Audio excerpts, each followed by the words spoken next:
토라 포션이라고 하는 개념을 이제 공부해야겠다. 토라 포션을 가지고 설교를 해야겠다. 이걸 가지고 이 스케줄로 설교를 해야겠다. 토라 포션. 그러니까 여러분, 토라랑 토라 포션은 다른 거예요. 토라는 말 그대로 오경을 기반으로 한 하나님의 언약과 계시와 연결되어 있는 게 토라예요. 토라. 근데 그 하나님의 언약과 계시 율법을 에스라가 바벨론 포로 이후에 이스라엘 백성들이 하나님이 택하신 백성인데 왜 이렇게 외세의 침략도 많이 당하고 공격을 많이 받냐. 하나님이 보호하시면 그럴 수가 없는데 어떻게 그러냐. 그래서 이제 고민해 보니까 이스라엘의 역사를 연구해 보니까 에스라가 연구해 보니까 하나님의 율법을 떠나니까 심판이 오는 걸 발견한 거예요. 그 어떤 메커니즘을 발견한 거예요. 예.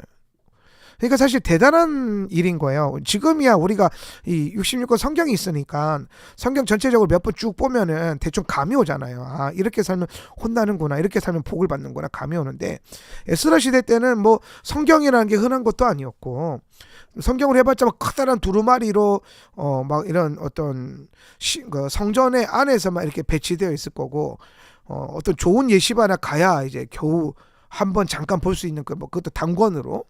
예. 그러니까 이제 에스라와 같이 학자들처럼 깊게 연구하지 않으면은 이제 그런 법칙을 발견하기가 힘든데 에스라가 그걸 발견한 거예요. 이스라엘이 토라를 떠나니까 하나님의 심판을 받는구나. 그러면은 이스라엘이 잘 되려면 이스라엘 민족이 하나님의 말씀인 토라를 떠나지 않으면 되겠구나. 요 생각을 한 거예요. 되게 심플한 생각이죠. 그 생각을 하면서 에스라가 그렇다면 우리는 토라를 떠나지 않도록 매일 토라를 읽는, 매주 토라를 읽는 시스템을 만들자. 그래서 이제 토라를 가지고 처음에는 제가 그때 공부했을 때 알기로는 3년 스케줄로 처음에 공부를 했어요. 이게 3년 스케줄로 이제 토라 포션 스케줄을 만들어서 이렇게 읽어온 거예요. 그러니까 공부도 하고 그러면서 이제 자연스럽게 하나님 말씀을 이제 이스라엘 백성들이 삶 속에서 떠나지 않도록 만든 거죠. 그러다가 이게 이제 나중에 이제 후대에 내려가면서 3년은 너무 길다, 1년 스케줄로 가자 해서 지금의 54개의 포션으로 이루어져 있는 토라 포션 스케줄이 이제 만들어지게 된 겁니다. 그러니까 사실 토라 포션은 유대인들이 회당에서 만든 토라를 읽는 어떤 방법 같은 거예요. 방법. 근데 이제 왜 토라 포션으로 설교를 하냐면은 토라 포션보다 더 좋은 방식의 토라 읽기 스케줄이 아직까지 없는 거예요. 왜냐하면 이거는 토라 포션은 뭐 어떤 면에서는 거의 뭐 한 3,000년, 2,000년 한 2,000년에서 3,000년을 어떻게 토라를 읽어야 되지라는 고민을 가지고 이 사람들이 개량하면서 업그레이드하면서 만든 방식이란 말이에요. 그래서 토라 포션 이게 되게 체계적이고 구체적인 게, 여러분이 토라 포션을 그냥 공부하고 말씀만 듣는 게 아니라 이거 여기에 플러스 유대력, 유대력은 절기를 말하는 거예요. 절기, 그 다음에 월삭, 예, 어떤 흐름을 딱 잡잖아요. 그러면 이게 기가 막히게 이 세 가지가 맞아 떨어지게끔 테크니컬하게 만들어 놓은 거예요. 테크니컬하게. 근데 여기에 플러스 뭐가 있냐면 이 유대 역사 가운데 되게 계시적인 하나님의 계시를 받은 영성가들이 있었을 거란 말이에요. 영성가들. 이제 영성가들이 있는데 그 영성가들을 우리가 이제 뭐 어떻게 부르면 카발라라고 불러요. 카발라. 네. 카발라 진영의 유대교 영성가들이 있는데, 이 카발라 진영의 유대교 영성가들이 이제 요 토라 포션의 스케줄 안에 영적인 의미를 부여하기 시작하는 거예요. 히브리 글자의 영적인 의미, 시간의 영적 의미, 절기의 영적 의미. 그러면서 이제 이게 더 테크니컬하게 이제 다듬어지게 된 겁니다. 그러니까 이제 우리가 혼자서 2000년, 3000년 연구를 못 하잖아요. 그러니까 이제 오늘날 토라를 가르치는 많은 분들이 토라 포션 스케줄을 이용하는 이유는 이것보다 더 탁월한 토라를 읽는 시스템이 없다, 이렇게 다들 인정을 하는 겁니다. 근데 이제 제가 14년 전에 그 kim벌리 목사님이랑 교제하면서 이제 토라에 대한 어떤 것들을 풀어갈 때에 kim벌리 목사님은 제가 토라 포션 설교하는 걸 반대하셨어요. 처음에는 반대하셨어요. 왜냐하면 kim벌리 목사님조차도 평생 이분이 토라를 연구하시고 토라를 가르친 탁월한 스승이신데도 불구하고 이게 뭐가 있냐면 유대인들 안에 있는 그 누룩과 같은 가르침들이 있거든요. 바리새인적인 가르침들. 예. 그 가르침들이 이제 너무 많이 이제 뭐라 그럴까 토라 포션 안에 묻어날 수 있다 이렇게 생각을 하신 거예요. 쉽게 설명하면 여러분 이제 탈무드 있죠. 탈무드라고 하는 이제 유대인들의 지혜서가 있잖아요. 근데 이게 단순한 지혜서가 아니에요. 탈무드는 엄밀하게 따지면 이게 미시나와 게마라의 합본집 같은 건데 얘는 랍비 주석이에요. 랍비 주석. 예, 랍비들의 주석이에요. 이게 랍비들의 주석이라면 무슨 말이냐면은 탈무드는 유대교가 자신들의 교리를 수호하기 위하여 만든 책이에요. 예. 그러니까 교리서 같은 거죠. 오늘날 기독교로 치냐면 웨스트민스터 서유리 문답이나 하이델베르크 뭐 대요리 문답 이런 거 있잖아요. 뭐 장로교에서 많이 보는 것들. 또 뭐 사실 뭐 저희 순복음 교회는 이런 거 아예 잘 관심 없는데 저는 이제 관심 있어서 젊은 시절에 연구하고 막 그랬었는데 아무튼 그런 교리서들 있잖아요. 교리서 같은 거예요, 탈무드.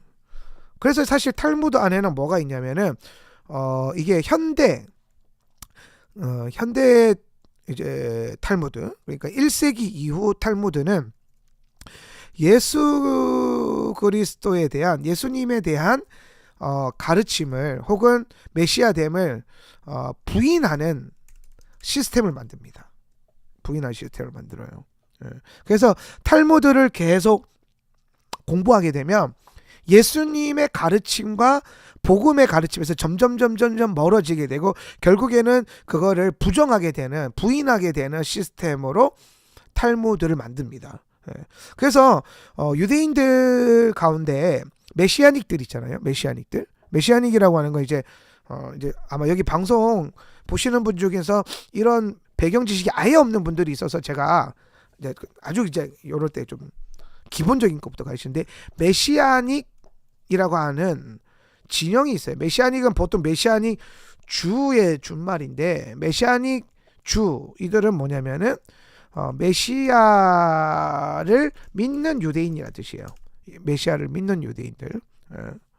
메시아를 믿는 유대인인데 메시아를 믿는 유대인들은 지금 현대에만 있는 게 아니라 예수님 시대에도 있었을 거고 예수님 이전에도 있었을 거 아니에요. 왜냐하면 메시아라고 하는 존재는 창세기 3장 15절 원시복음부터 선포되어져 내려오니까 수많은 선지자와 예언사역자들을 통해서 계속 메시아의 도래에 대한 말씀들이 있잖아요. 우리 지금 시편 쓰고 있는데 여러분 시편 다 팔렸대요. 놀랍죠. 아무튼 이제 다시 돌아와가지고 메시아닉 주 얘기를 좀 할게요. 메시아닉 주라고 하는 거는 메시아를 믿는 유대인들이에요. 총칭하는 거거든요. 근데 얘네가 옛날부터 있었어요. 옛날부터. 그래서 이제 소위 메시아닉 운동이라고 하는 거는 현대에 있었던 게 아니라 역사적으로 계속 있어 왔었습니다. 역사적으로 반복됩니다. 예. 그러면서 제일 유명한 메시아닉이 누구냐면은 여러분 아마 한우카 때 잘 많이 얘기 듣는 마카비 있잖아요. 마카비. 예. 유다 마카비가 또 메시아로 불렸던 메시아닉 운동을 일으켰던 이제 본인이 메시아라고 한 건 아니에요. 근데 주변에 있는 사람들이 마카비 정도면 메시아가 아닐까 막 이런 심지어 이 마카비가 하스모니아 왕조를 세우잖아요. 왕조를. 그러니까 이제 더 메시아에 가까워진 거죠. 원래 이제 메시아라고 하는 건 영어고 메사이아고 이 히브리어로는 마시아우거든요. 마시아우는 무슨 뜻이냐면은 왕이라는 뜻이에요. 왕. 왕이라는 뜻이거든요. 육지에 하나님께서 꼭 육지에 사무실 주시길 할렐루야 아멘 아멘. 꼭 그렇게 되었으면 좋겠습니다. 그러면 진짜 책이나 커피를 너무 저희가 저렴하게 보급할 수 있을 것 같아요.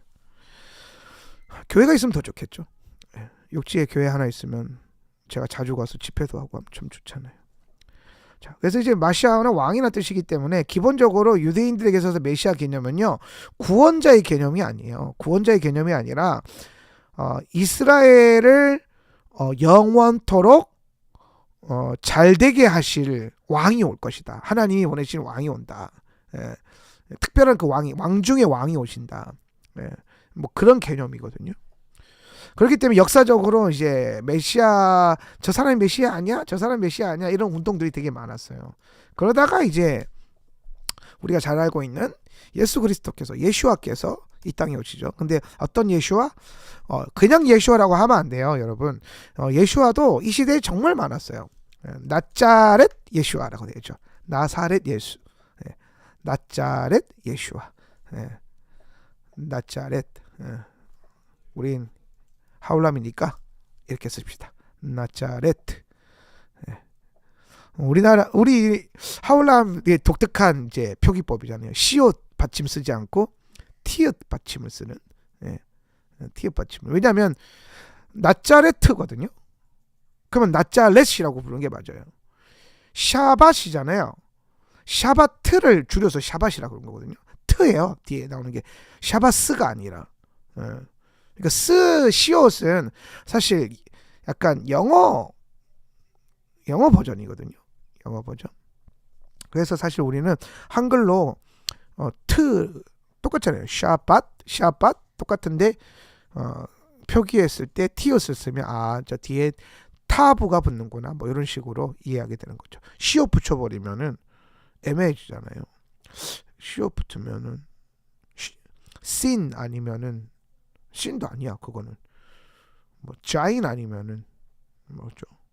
신 자인 아니면 신이 될 텐데, 그러면 조금 단어가 이상해지죠. 샤바신 이런 식으로 되는 거예요. 샤바트가 아니라 샤바시. 그래서 나자렛 예슈아를 믿는 어떤 메시아닉 운동주들이 일어난 거예요. 메시아닉 주들. 이들이 성경에는 뭐라고 하냐, 나사렛파라 그랬어요. 개혁개혁적인 나사렛파가 일어나는 거예요. 그래서 지금도 보면은 이제 이 시대도 메시아닉 예슈아를 믿는 유대인들이 있어요. 많은 유대인들이. 이제 이 사람들이 이제 기존의 유대교에서 메시아를 만난 거죠. 만남. 메시아를 만난 유대인들인 거죠. 그들을 메시아닉 주라 그래요. 만나고 보니까 유대교가 가르치고 있는 게 너무 누룩이 많고 가짜가 많은 거예요. 특히나 뭐가 문제예요? 탈무드. 아까 다뤘던 탈무드가 너무 심각한 문제가 있는 거예요. 그래서 이제 오히려 메시아를 만난 유대인들이요, 되게 리버럴한 선택을 해요. 이게 뭐냐면 자기 고유의 유산과 어떤 헤리티지들을 좀 벗겨내고 좀 이제 리버럴하게 믿죠. 탈무드에서도 벗어나고 토라 포션에서도 벗어나고 막 이렇게 되는 거예요. 그래서 사실 이제 토라 포션이라고 하는 어떤 그 가르침의 스케줄조차도 유대인들은 이렇게 생각한 거죠. 저것도 탈무드처럼 메시아를 반대하는 어떤 문제를 가지고 있을 수도 있어. 이제 요런 이제 생각을 하게 되면서 이제 메시아닉 유대인들 안에 토라 포션을 가르치는 것이 약간 너무 유대교스럽다, 메시아닉스럽지 않다, 이렇게 여기는 풍토가 있었습니다. 풍토가. 그래, 풍토가 있는데, 근데 이제 그 풍토 안에서 이제 킴벌리 목사님이 그런 이제 영향을 많이 받으니까 그때 당시에 제가 토라 포션을 강의하려고 합니다. 그랬더니 한 목사 안 돼, 조심해야 돼, 토라 포션까지는 안 해도 돼, 토라 포션이 토라가 아니야, 이렇게 얘기하셨는데, 저는 근데 그때 기도하는데 되게 명확했어요. 토라 포션 해야 된다, 토라 포션으로 가르쳐야 된다. 그러면서 이제 목사님을 설득했죠. 킴벌리 목사님을 잘해보겠습니다. 목사님한테 검증 받으면서. 그러면서 이제 목사님이 허락해 주셔가지고 저도 이제 공부하면서 조언도 구하고 했었는데, 그러면서 이제 저도 토라 포션을 한 13년 동안 10몇 년 동안 지금 연구한 거예요. 그렇게 이제 연구를 하다 보니까 어떤 일이 일어났냐면은 토라 포션이 토라가 아니다, 이게 핵심인 거예요. 저는 오늘 말하고 싶은 게 토라 포션이 토라가 아니다. 토라 포션은 토라를 읽는 여러 가지 방식 중에 하나인데 제일 검증된 방식이다. 이렇게 얘기하는 게 딱 좋습니다. 근데 이제 제가 토라 포션 한 10몇 년 연구하고 가르치다 보니까 토라는요, 이거는 가르침이고 메시지거든요. 메시지여야 돼요. 토라는 가르침과 메시지. 예. 그러니까 이 말은 뭐냐면 여러분 이제 설교자가 아니어서 여러분은 설교자가 아니어서 이 고민을 안 하시는데 설교자 입장에서는 설교는 강의여야 하는가 아니면 메시지여야 하는가에 대한 고민을 하게 돼요. 왜냐면 이거는 결이 너무 다르거든요. 강의라고 하는 건 뭐예요? 어떤 개념을 설명하고 가르치는 게 핵심이잖아요. 예. 강의라고 하는 거는 교육이 핵심이란 말이에요. 근데 메시지는 뭐냐면은 선포하는 게 목적이에요. 하나님의 마음과 하나님의 계획과 뜻을 메시지로 딱 집어넣는 게 목표란 말이에요. 예. 그러다 보니까 이제 제가 이전에 초창기에는 토라 포션을 강의 스타일로 했단 말이에요. 그럴 수밖에 없죠. 왜냐하면 이거는 대한민국에서는 가르치는 사람이라고는 두세 사람밖에 없는데 그 두세 사람 중에서 한 사람은 또 그 되게 뭐랄까 폐쇄적으로 가르치셨어요. 한 사람은 이제 그 강의가 외부로 유출이 안 되게끔 자기 사람들끼리만 딱 보게끔 되게 폐쇄적으로 가르쳤었고, 나머지 두 사람은 대놓고 가르치는데 너무 약간 이제 뭐라 그럴까 유대교스럽게 이제 너무 율법주의적으로 흐르고, 그러다 보니까 이제 제가 이제 건강한 토라 포션 강의가 필요하다. 그리고 이제 그때 당시에 이제 우리 성도들한테도 토라 포션이 뭔가에 대해서 강의를 할 필요가 있었어요. 이걸 너희가 묵상하고 공부해야 돼라는 걸. 그래서 제가 수년간 걸쳐서 토라 포션 강의를 했습니다. 이때 진짜 많은 분들이 제 메시지에 팔로우 해주시면서 유튜브가 갑자기 몇천 명씩 늘고 막 그랬어요. 그러다가 이제 이걸 계속 반복하다 보니까 지금 이 시대는요, 너도 나도 토라 포션을 가르치는 분들이 많아졌어요. 예, 감사한 일인 겁니다. 이거는 감사한 일인데, 근데 그 토라 포션을 가르친 메시지를 제가 유심히 들어보는데 제가 초창기에 썼던 그 강의 형식들이 되게 많더라고요. 그래서 저런 분들 저렇게 강의하는구나 이렇게 하는데, 문제는 뭐냐면 제가 목회를 하잖아요. 저는 티처가 아니라 목사예요. 저는 교수가 아니라 가르치는 게 약간의 은사가 특별하게 있는 목회자입니다. 목사예요. 그러니까 자꾸 제 안에 이거 수년 동안 이 강의를 하다가 어떤 이제 경험을 하게 되냐면, 하나님이 교회에게 선포하고 싶은 메시지가 있는데 토라 포션 안에서 그 메시지가 있는데 자꾸 제가 강의를 하니까 하나님의 메시지가 전달되지가 않는 거예요. 다르거든요. 강의랑 메시지는 준비할 때부터 다르고요. 그리고 이거는 가르치는 방식도 달라요. 가르치는 방식. 그래서 이제 제가 이런 고민을 하다가 이제 한 몇 년 전부터 한 3, 4년 된 것 같아요. 한 3, 4년 전부터 토라를 메시지로 이제 나도 좀 이제 녹여보자. 똑같이 토라 포션 강의할 때처럼 그 많은 지식과 카테고리와 많은 것들을 갖고 있는데 그 베이스 위에서 하나님이 이 시즌에 이 시대 가운데 특별히 우리 하울람 성도들과 하울람에게 연결되어 있는 수많은 온라인 성도들에게 하시고자 하는 음성이 뭔가, 메시지가 뭔가, 여기에 집중을 해야겠다. 그러면서 이제 그 메시지를 제가 이제 전달하기 시작한 겁니다. 토라를 기반으로 한 하나님의 메시지죠. 사실 이거는 여러분 더 어려운 거예요. 토라를 토라처럼 가르치는 건 되게 쉬워요. 베레시트, 태초에 로시가 어쩌고 저쩌고, 바예히, 삶과 생명이, 생명이란 이렇게 막 풀어가면서 막 이렇게 강의하는 건요. 이거 제가 10몇 년 동안 했잖아요. 그거는 너무 쉬운 거예요. 사실은 너무 쉽고, 설교자에게 있어서도 그거는 이제 저처럼 한 10년 이상 그거 한 사람들은요, 그냥 설교 준비 안 해도 해요. 그런 거는. 예. 근데 제가 하나님 앞에 다시 메시지에 귀를 기울이기 시작하면요, 공부를 아예 다시 해야 돼요. 공부도 다시 해야 되고, 말씀을 듣기 위해서 머물러 있는 시간도 다시 파야 되고, 그렇게 하다 보니까 이제 제 안에 이제 이 메시지를 받는 시간들과 이런 것들을 노력하면서 어떤 메시지들이 나왔는데, 이제 토라를 처음 듣는 분들이 다른 목사님들은 바야크헬 그가 보냈다, 모았다, 부르셨다, 이러면서 칼이란 막 이러면서 막 신비한 걸 멜랑콜. 나 옛날에 다 해봤다니까 그런 것들. 나는 옛날에 해봤어 이런 이제 꼰대가 아니고요. 꼰대 모드로 들으면 안 돼요. 그게 아니라 그렇게 해 오다가 메시지를 선포하라는 약간의 선지자적인 어떤 부르심으로 옮겨진 거죠, 사실은. 그리고 목사의 기름 부음으로 더 견고해진 겁니다. 이 귀한 토라 포션으로 목회를 해야 된다. 강의가 아니라. 그렇게 해서 어떻게 하면 성도들이 토라의 메시지를 듣고 삶을 변화시키고 그 메시지가 지팡이 노릇하고 빈 노릇을 할 수 있을까? 거기에 이제 공부하다 보니까 이제 그때부터 이제 토라가 막 바뀌는 거예요. 이게 예를 들어서 우리 유튜브 가면 제가 이거 유튜브 가서 보여드릴게요. 어떤 느낌이냐면 우리 유튜브 이건 여기 내 채널 이게 유튜브 채널이잖아요. 그럼 재생 목록 가보세요. 재생 목록 가면 재생 목록 안에 이제 자료 화면만 보여드릴까? 이렇게 쫙 있잖아요. 뭐 강의들 쭉 있는데 여기서 아무 토라 포션 하나 이제 뭐 제목 하나 딱 짚고 들어가 볼게요. 뭐 아무거나 뭐 마음에 드는 거 하나 있어야 되는데 내가 좋아하는 거 뭐 이런 거 타즈리아 메쪼라 이런 거 이제 이거를 이제 여기 재생 목록 한번 보세요. 이거 보세요. 이거 9개.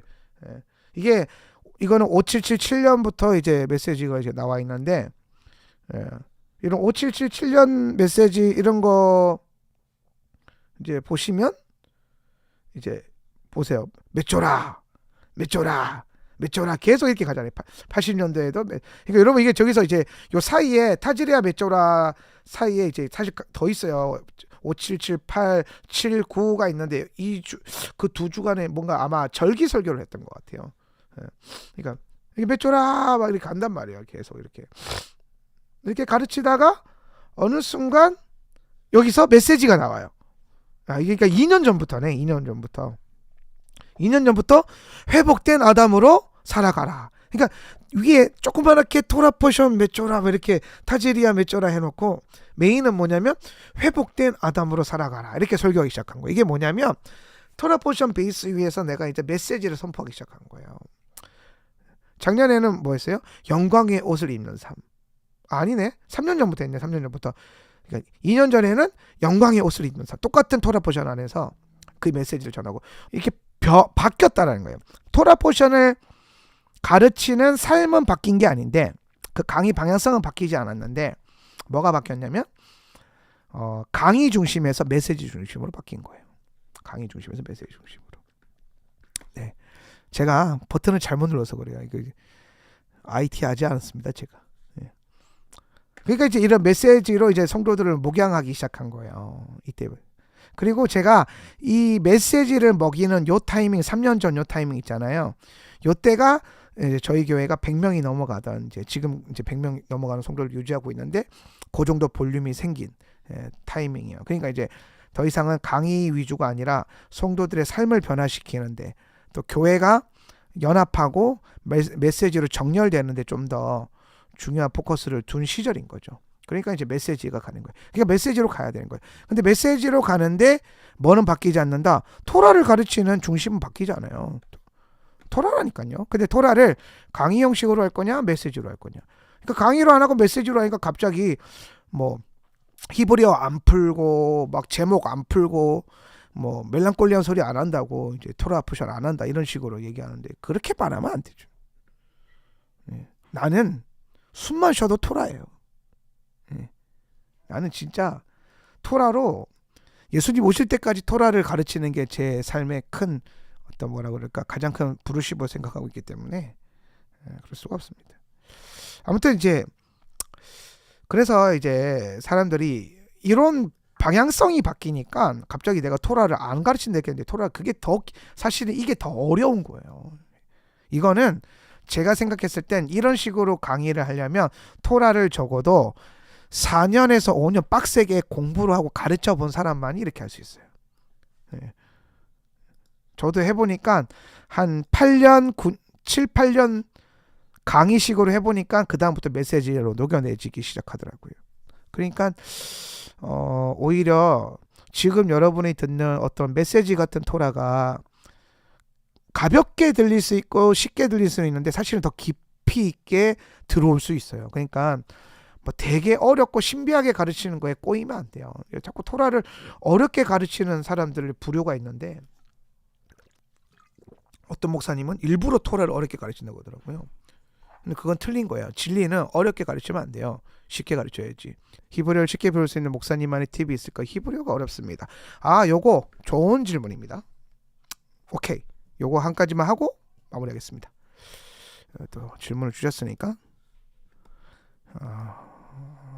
히브리어 쉽게 하는 방법 있죠? 당연히 있죠. 뭐든지 쉬워야 돼요. 자, 꿀팁. 히브리어 공부하는 꿀팁. 자, 첫 번째. 히브리어 공부 팁. 첫 번째. 매일 알파벳을 한 번씩 쓴다. 그러니까 여러분 그 토브 받으시죠? 토브. 예, 여기 라이브 방송 들어오실 때 토브 안 꽂고 계시면은 붕어빵 사 먹으러 왔는데 돈 안 들고 온 거랑 똑같은 거예요.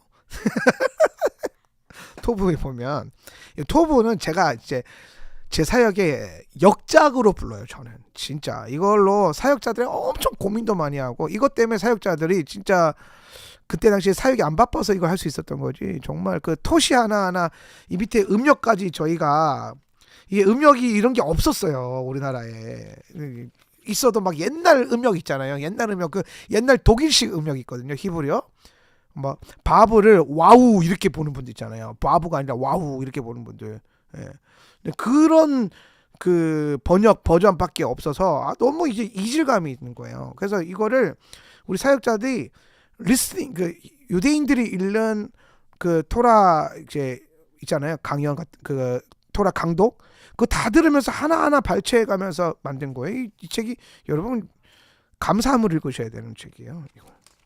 토브 이거 공부하는 건데 이거는 일단 무조건 있어야 됩니다. 이거 없이 토라 히브리어랑 토브 공부를 어떻게 하겠습니까? 이거는 꼭 가지고 계셔야 되고요. 여기에 보면 안에 히브리어 알파벳 쓰기라는 게 있습니다. 혹시 보일지 모르겠는데 화면이 너무 밝아서 안 보이나요? 있어요. 네, 히브리어 알파벳 쓰는 노트가 있어요. 노트가 옆에 글자 있고 따라쓰기 될 수 있게끔. 네.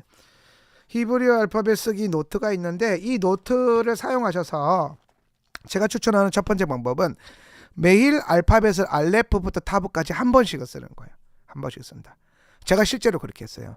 한 번씩 쓴다. 그리고 두 번째 알파벳 노래가 있거든요. 알파벳 노래를 외운다. 이거 외워야 돼요. 알레벳 김멜 달레 에이 바부 차인 헤테드 요드 카프라멘 맴눈 삼에 안페 짜데 거프레 시신신 타부 이게 있어요.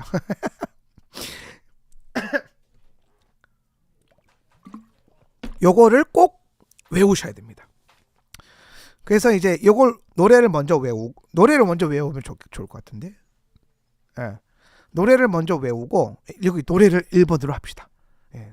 내가 생각했을 때는 노래를 먼저 외워야 돼. 노래를 외우고 얘를 2번으로 갑시다. 얘를 2번으로 가셔서 이제 알파벳 노래 외우고 그 노래 외운 걸로 노래 부르면서 알레베 김멜 하면서 알파벳을 따라 쓰는 걸 하루에 한 번씩만 해보세요. 제가 이거 그러니까 알파벳을 여러분 외우려고 하지 마. 어렵게 하여튼 모든 공부는 어렵게 하면은 망해요. 어렵게 하면 그러니까 어렵게 생각하면 안 돼요. 쉽게 해야 된다. 그러면 이제 이거 알파벳을 외우려고 쓰면 어려워진단 말이에요. 그게 아니라 목사님을 믿어. 나를 믿고 그냥 하루에 한 번씩만 써요. 다 다 쓰는데 의의를 두는 거지. 그냥 써본 처음에 막 그리잖아요, 막. 그리고 제가 알기로는 저희 교회에서 만든 히브리어 강의 노트가 있어요. 알파벳 쓰기 노트 같은 거 있나? 그게 정식 버전이 아닌가요? 아, 그게 우리 교회 성도들만 쓰는 버전이에요. 아하, 그럼 한번 또 장사를 해볼까요? 그럼 자 이번 주 안에 제가 그러면은 작업을 해가지고 네 초급했었죠. 네, 초급 때 썼던 뭐 교재 같은 게 하나 있는데 그 교재를 가지고 이제 뭐 하면 좋은데 아무튼 알파벳을 쓰고요. 알파벳을 알파벳을 이제 노래 외우고 한 번씩 쓰면 이거를 한 15일 하잖아요. 그러면 저절로 외워져요. 외우려고 안 해도 저절로 외워져요. 매일 하면 저절로 외워집니다. 이게 핵심이에요.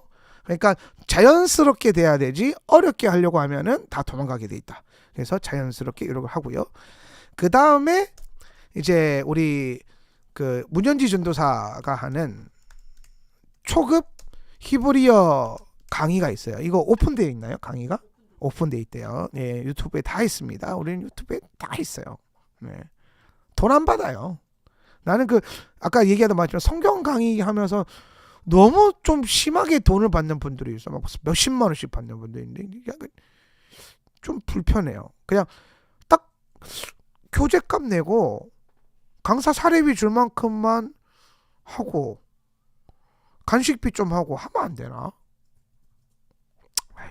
사정이 있겠죠. 뭐 다 이유가 있을 겁니다. 문현지 전도사가 하는 초급 히브리어 강의를 강의를 들으시면 좋아요. 이제 이 강의의 목적은 뭐냐면 음역, 그러니까 쉽게 설명하면 히브리어 읽기, 쓰기, 그 다음에 발음하기, 요거를 위한 그 강의거든요. 예. 그러니까 이거 순서대로 1번하고 2번하고 3번 했잖아요. 이렇게 딱 되잖아요. 그러면 다 한 겁니다. 여기서 절대로 여러분이 접근하지 말아야 될 과정은 뭐냐면 문법이에요. 문법은 하지 마라. 문법 하려고 하니까 어렵게 생각되는 거예요. 문법 하려고 하니까 막 뭐 히필형, 히트 파일형, 뭐 QR형 뭐 이런 거 하려 보면요 또 머리 지진나요. 그런 거 안 하셔도 돼요. 목사님들 중에서도 그 제대로 아는 사람 별로 없어요.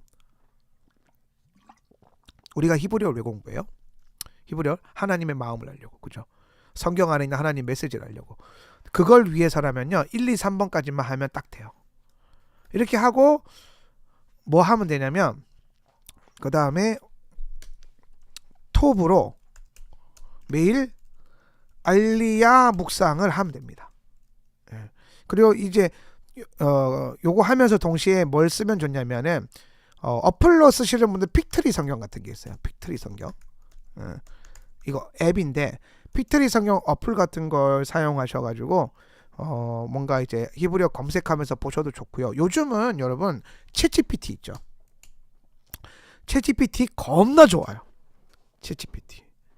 챗GPT로 그냥 뭐 예를 들어서 뭐 야다라고 하는 히브리어 궁금해요. 그러면 야다의 히브리어 야다에 대해서 설명해줘 뭐 이런 식으로 프롬프트를 넣어요. 그러면은 얘가 막 설명해준단 말이에요. 그럼 그거 공부하면서 또 묵상하고. 그러니까 챗GPT를 사전처럼 쓰셔도 돼요. 픽트리 성경은 돈 주고 사야 되는데 챗GPT는 공짜니까. 여러분 톱 읽다 보면 단어 궁금한 거 생기잖아요. 그럼 그거를 관주가 다 안 돼 있으니까 그거를 챗GPT는 데가 이 단어의 의미를 설명해줘. 혹은 이 단어가 쓰여진 사용된 성구를 정리해줘. 뭐 이런 식으로 입력하면은 정리가 싹 돼서 나옵니다. 공부하기 되게 편해요. 저도 이제 챗GPT 옆에 띄워놓고 사전처럼 계속 쓰거든요. 공부하면서. 어떤 분들은 이제 AI가 적그리스도 아닙니까? 그거 666 아닙니까? 쓰면 안 됩니까? 그렇게 말씀하시는 분들이 있는데 그럴 수도 있죠. AI가 6661 가능성이 아마 아주 높을 겁니다. 적그리스도가 쓰는 아주 높은 차원의 도구가 될 가능성이 높은데요. 근데 그렇게 따지면 핸드폰도 그렇고요. 인터넷도 그렇고요. 다 그런 거예요. 다. 성경 묵상할 때에 단어가 주는 의미 이런 것들을 좀 깊게 묵상하기 위해서 성경 어플이나 뭐 챗GPT나 이런 거에서 히브리어를 단어를 딱 이렇게 공부하는 게 되게 도움이 많이 됩니다. 그리고 사실 이제 여러분이 히브리어를 능숙하게 쓰는 가장 중요한 방법은 뭐냐면, 여섯 번째, 히브리어가 능숙해지는 거는 뭐냐면, 히브리어가 좀 친숙해져 가지고 친숙해져야 된다. 그래서 예를 들어서 뭐 이렇게 보면은, 제가 뭐 하나 읽어보면은, 바이다베르 야훼 엘 모셰 베엘 아하론 베이자뱀 엘 베네이 이스라엘, 뭐 이렇게 그 위에 음역이 돼 있거든요, 저희 책에. 그러면 이제 딱 봤을 때 바이다베르 있는데, 바이다베르, 근데 바이다베르에서는 이거는 이제 그 그 문법으로 만들어진 단어잖아요. 다바르를 바브와 유드를 넣어서, 그리고 그가 말했다. 누가? 야훼께서 엘 누구에게? 모세에게, 그리고 베엘, 그리고 아론에게, 뭐 이렇게 이제 이해하는 거거든요, 이게 히브리 구문을.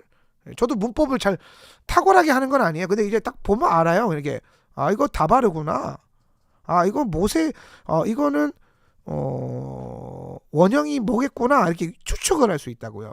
그러면서 그걸 찾아가지고, 여기서 이 단어를 썼네, 뭐 요 정도 수준으로만 여러분이 계속 반복적으로 공부하다 보면, 이거를 몇 년 정도 하면 1, 2년 정도 토브를 받으면서 계속 공부하다 보면요, 어느 순간 히브리어가 되게 능통해져 있을 거예요. 저는 이거 경험담이거든요. 그리고 제가 많은 목사님들이랑 사역자들한테 이걸 추천해 드려요. 이렇게 하면은 자연스럽게 히브리어가 는다.